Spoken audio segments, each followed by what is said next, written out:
안녕하십니까. 삼지회계법인의 최환열 대표 회계사입니다. 오늘 이 시간에는 스타트업 기업들과 또 벤처기업 컨설팅에 대해서 한번 안내 말씀 드리고자 합니다.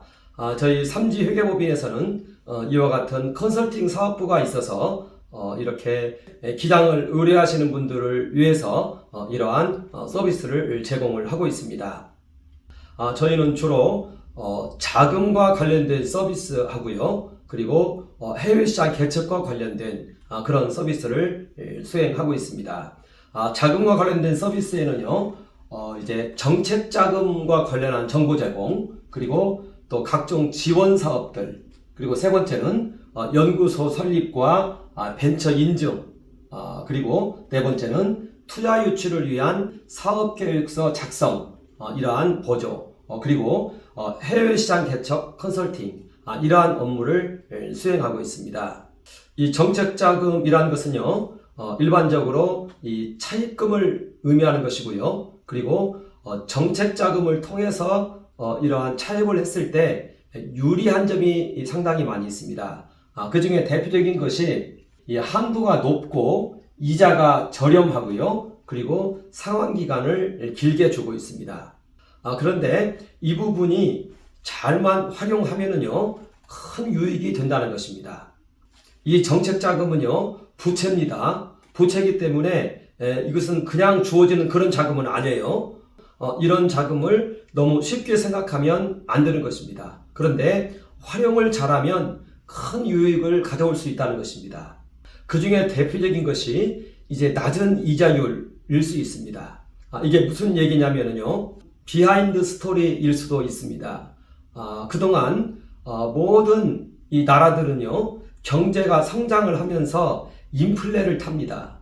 그런데 이 모든 인플레는 대체적으로 어디에서 발생하느냐? 그 부동산에서 발생을 합니다. 자, 그러니까 부동산에 대한 그러한 투자 개념을 모르면은 이 부자 되기가 힘들다는 이러한 개념이 나오는 것입니다. 그리고 실제로 우리나라에는 그러한 현상들이 많이 펼쳐져 있습니다. 자, 그런데 이 부동산이라는 개념은요, 이 부동산이라는 개념 속에서 낮은 이자율로 차입을 할 수 있다는 것 자체가 굉장히 큰 베니핏입니다. 말하자면 임대료보다 이자가 더 싸다는 것입니다. 그러면 이제 부동산을 구매를 해서 사업을 하면 되는 것입니다. 그러면 그것 자체가 이제 원래 사업소득에서 나오는 그 소득보다 이 부동산에서 증식되어지는 그 가치가 월등히 큰 경우가 많이 발생하더라는 것입니다. 이런 개념에서 우리는 이 사업자들은 이 사업에만 이렇게 신경 쓸 것이 아니라 일정 시점에 이르러서는 이제 사업장이 좀 어느 정도 안정이 된다 싶을 때에는 이렇게 낮은 금리로 부동산을 구매해서 그곳에서 사업을 펼쳐나가는 그런 것들을 고려할 필요가 있다는 것입니다. 이때 정책자금이 아주 기묘하게 우리에게 사용이 된다는 것입니다. 정책자금의 종류는요, 크게 창업 및 운전자금이 있고요, 시설 마련 자금이 있고 공장 구매 자금 등이 있습니다. 이러한 부분들을 잘 활용할 수 있도록 우리는 해야 되겠습니다. 이런 분야에 관련해서도 우리는 미력하나마 이러한 컨설팅을 해드리고 있습니다. 그리고 국가에는 여러 지원 사업이 있습니다. 그런데 이 지원 사업은 일반적인 그러한 지원이라고 보기는 어렵고요. 대체로 이와 같습니다. R&D 관련해서 지원 사업이 있습니다. 그리고 국내외 인증비, 그리고 해외 전시 및 박람회, 그리고 광고 마케팅, 국내외 판로 개척, 그리고 일자리 안정자금 및 고용지원금, 이러한 부분과 관련해서 많은 그러한 지원금이 존재합니다. 약 300여 지원 사업이 존재합니다.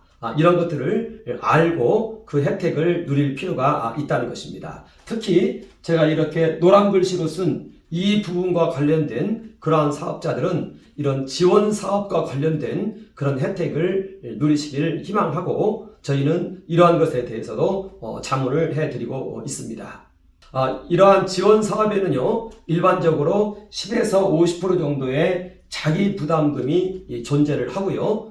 또 이러한 지원 사업과 관련해서도 많은 준비를 해야 됩니다. 여기에도 나름대로 성공 전략이 필요합니다. 사업계획서 작성을 잘해야 되고요. 기업 인증을 미리 좀 잘 받아 놔야 됩니다. 그리고 재무구조를 관리를 해야 됩니다. 이 세 가지 정도는 이 지원 사업과 관련된 그러한 업종에 계신 분들은 이 부분을 관리를 해야 된다는 것입니다. 그리고 우리가 또 컨설팅 하는 영역으로서는요, 각종 인증과 관련해서 컨설팅과 조력을 하고 있습니다. 이 인증은요, 어떻게 보면 많은 세제 혜택이 있고요. 그리고 특히 투자 유치와 관련해서는 필수적으로 고려를 해야 되는 그러한 내용입니다. 인증이라는 것은 국가기관이 그 기업에 대해서 인증한 것이기 때문에 그렇습니다.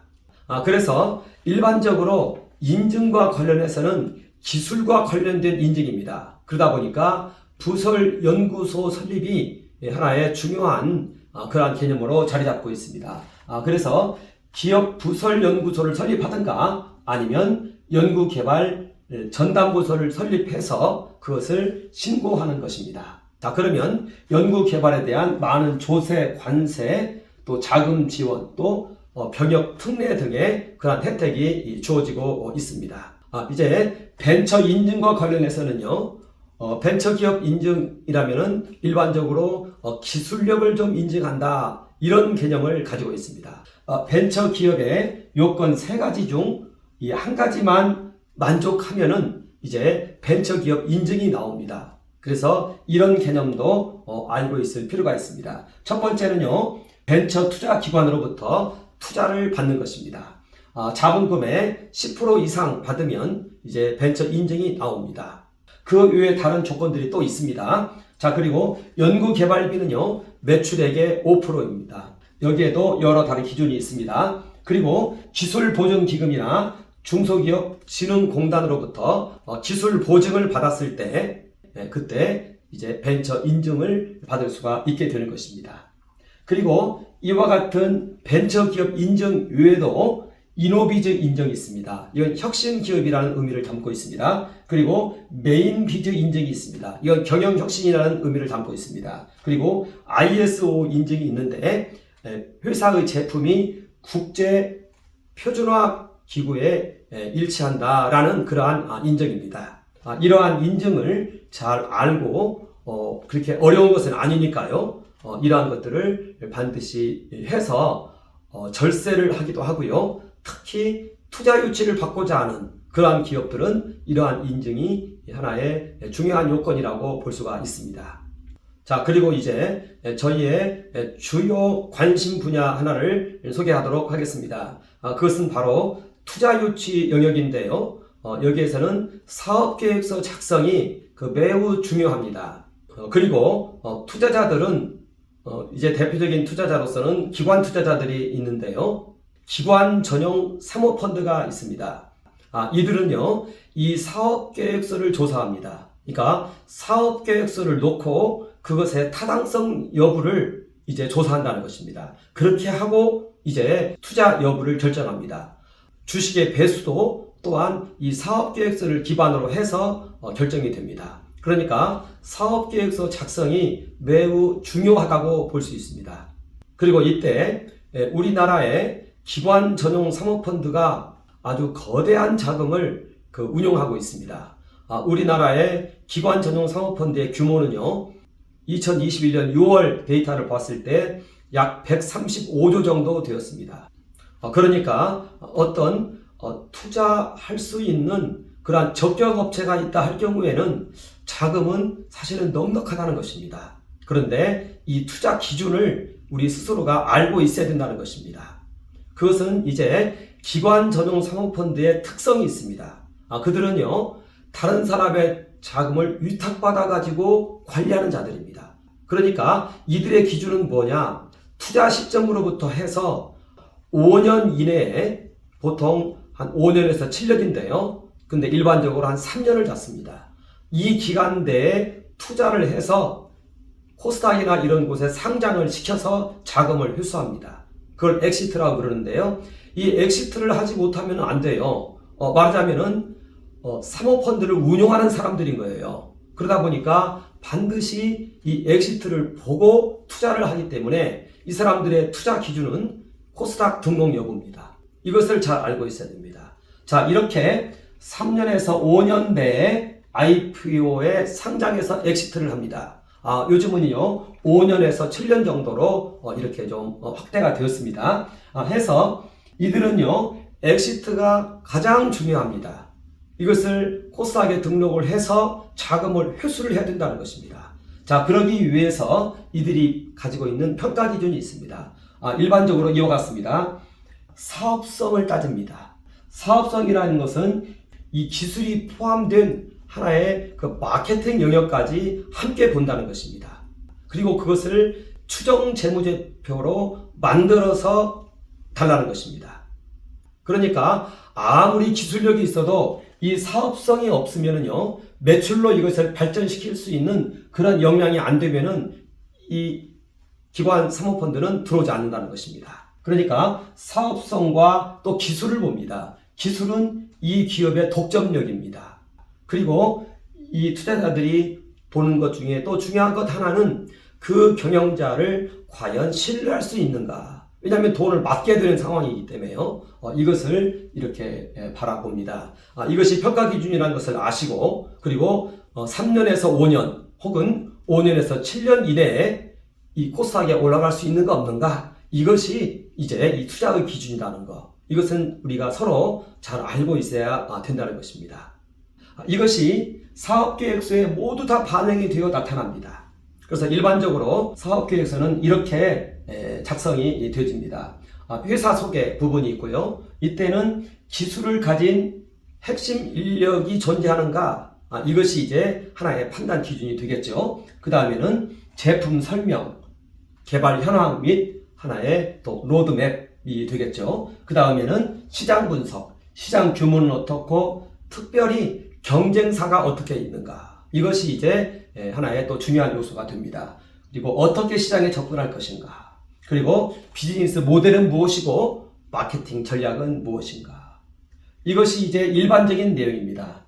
자, 그런데 이 투자 유치용 사업계획서는 여기에 그치지 않습니다. 이제는 이 내용은 CEO나 CIO가 이 부분은 가장 잘 압니다. 그런데 이것을 이제 숫자화해야 된다는 것입니다. 이것이 바로 3년간의 추정 재무제표를 작성을 해야 된다는 것입니다. 그냥 러프하게 이러이러해서 우리 기업은 이렇다 저렇다 이 말이 안 된다는 것입니다. 숫자화해서 추정 재무제표를 3년분 추정 재무제표를 작성을 해야 된다는 것입니다. 그리고 그 추정 재무제표에 기반을 해서 이제는 주식가치 평가를 하고 배수를 결정을 하고 여기에 대해서 면밀히 듀 딜리전스 기간을 갖습니다. 시사를 한다는 얘기죠. 그렇게 해서 여기에 대한 정체를 드러내는 것입니다. 이렇게 해서 투자 유치가 이제 이루어진다는 것입니다. 투자에 대한 검토가 이루어진다는 것입니다. 그러면서 이제 투자 유치 계획도 함께 이제 우리는 그 제출을 합니다. 투자 유치도요, 이게 보면은 단계를 이렇게 쪼개서 접근합니다. 이게 1차 펀딩, 2차 펀딩, 혹은 3차 펀딩도 있을 수가 있습니다. 그리고 이제 코스닥 등록까지 올라갑니다. 그러면요, 여기에 다 배수가 있거든요. 이럴 때 먼저 들어오는 사람이 아주 큰 유익을 봅니다. 그래서 일부러 이렇게 코스닥에 올라가기 전까지 이렇게 2단계, 3단계를 거쳐서 여기에 이제 올라갑니다. 이런 것들을 가리켜서 이제 투자 유치 계획이라고 이렇게 이야기를 합니다. 그러니까 이 기업이 아무리 기술력과 이러한 사업성을 가지고 있다고 하더라도 이 추정재무제표를 작성하고 이것을 IR 할 수 있는 이 능력과 그리고 여기에서 펀드레이징 계획을 세우고 하는 이런 부분들은 사실은 이 전문가의 영역일 수가 있습니다. 특히 이 투자 유치 계획을 아주 지혜롭게 잘 설정을 했을 때에는 아주 큰 유익을 맛볼 수가 있습니다. 이걸 잘못 작성하면은요, 큰 유익을 누리지 못할 수도 있습니다. 그리고 상장한 후에 회사를 다 뺏겨버릴 수도 있습니다. 이런 여러 가지 이런 기획들이 사실은 하나의 좀 전문가의 도움을 필요로 한다. 이것을 이제 CFO라고 부릅니다. 저희 삼지회계법인은 이와 같은 CF 역할을 CEO를 보조해서 이렇게 함께 하기를 희망을 하고 있는 것입니다. 자, 그리고 우리의 또 컨설팅 분야 중에 또 해외 분야가 하나가 있습니다. 이 부분도 간략하게 한번 설명을 드리고자 합니다. 저희 삼지회계법인과 제휴를 맺고 있는 그러한 기관들이 있습니다. 글로벌마트라는 회사와 국제지역개발협력협회인데요. 사실은 이 국제지역개발협력협회는 그 선교회의입니다. 그러다 보니까 세계 각국에 이렇게 퍼져 있습니다. 그리고 그들을 훈련하고 그들을 통해서 국내 기업의 해외 시장 진출을 돕고 있는 회사가 저기 이제 글로벌 마트입니다. 저희는 해외 유망 아이템을 소싱하고 있고요. 그런데 요즘 기업 환경이 너무 바뀌어가지고요. 대한민국에 수출할 수 있는 아이템이 없습니다. 그래서 참으로 이런 안타까운 가운데 있고요. 화장품 외에는 거의 해외에서 먹히는 아이템이 없는 것 같아요. 우리나라 화장품이 먹히는 이유는요. 우리나라에 물이 좋아서 그렇습니다. 어찌됐든 해외 가능한 아이템이 있으면 저희한테 의뢰해 주시면 감사하겠습니다. 성공보수로 진행하기 때문에 기업에 부담을 주는 것 없고요. 그리고 이제 글로벌마트에서는 바우처 실행기관 등록을 진행 중에 있습니다. 그리고 국제지역개발협력협회에서는 해외 각국의 산업개발 관련된 그러한 정보를 제공해 줄 수 있습니다. 그래서 저희는 이런 것과 관련해서 에이전트 역할을 하기를 소망하고 있고요. 그리고 이와 관련해서 차관 비즈니스, 한국에 있는 수출입은행이나 그리고 OECD 이런 자금들이 많이 있기 때문에 차관 비즈니스를 함께 병행을 하면은 좋을 것 같습니다. 저희는 일반적으로 에이전트 베이스로 진행하기를 원하고요. 또 필요할 경우에 지사 대행도 일정 기간도 수행하고 이렇게 합니다. 해외에 관심 있으신 분들은 저희에게 많은 연락 부탁합니다.